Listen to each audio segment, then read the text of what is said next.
I really dug this episode for a lot of reasons. Seeing Kit transform into a Mach 1 Mustang, for one, was really pleasing. Seeing him get a little snarkier with his personality and the edge added to the tone of this episode in trying to save an innocent young boy who has information on a drug lord made for a nail-biter. There were some cues from the original Knight Rider, with Mike getting arrested for interfering with a government investigation, which is something that happened with Michael Knight Sr., where he would get arrested for being in the wrong place at the wrong time. Maria Menounos was actually one of the better guest stars, as her performance as DEA agent Renning just stood out with her attitude and aggressive approach to her investigation of a drug trafficker named Esteban Bahia, played by Benjamin Benitez, whom I might add played a very convincing drug lord. The pacing was decent in seeing Flag covering all their bases, from Zoe interviewing Danny's mom, and furthermore it was nice to see Zoe get out of the Kit Cave for the first time since Night of the Iguana.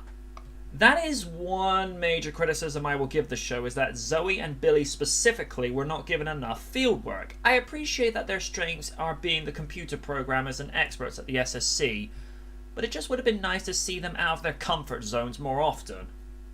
And another pink elephant in the room is present. Let's address Kit's Gatling gun use on the SUV as a means of keeping Bahia stationary.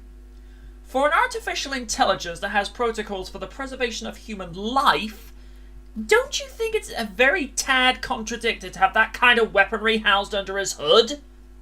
The laser, to some varying degree, you could argue, can also be used as a weapon, but it's also used as a tool, as a means of Michael accessing areas where he cannot through his own capabilities.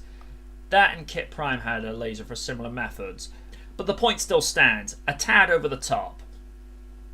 It's an interesting contrast to see how far this generation of Flag wished to remain so anonymous when compared to the Devon Miles administration of it being a very public organisation. But considering the reputation that Night Industry has with what happened with Torres, it's not hard to see why Sarah wants to keep Flag as incognito as possible. Especially when she's negotiating some wiggle room with the DEA director in order to get the heat off Mike's back after Kit helps him escape Renning's custody. I am pleased that the series hadn't disregarded the events of the pilot episode where Danny has Bahia at gunpoint, angered that he took his father from him. Mike lays down the message that killing him won't bring his father back, just as killing Welter wouldn't bring his mother back, but his facial expression from the SG pilot showed that he was tempted.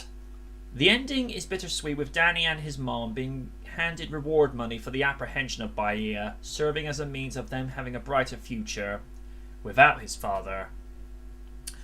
Another difference was made. Like the song said, we can be heroes just for one day. Good night from the night.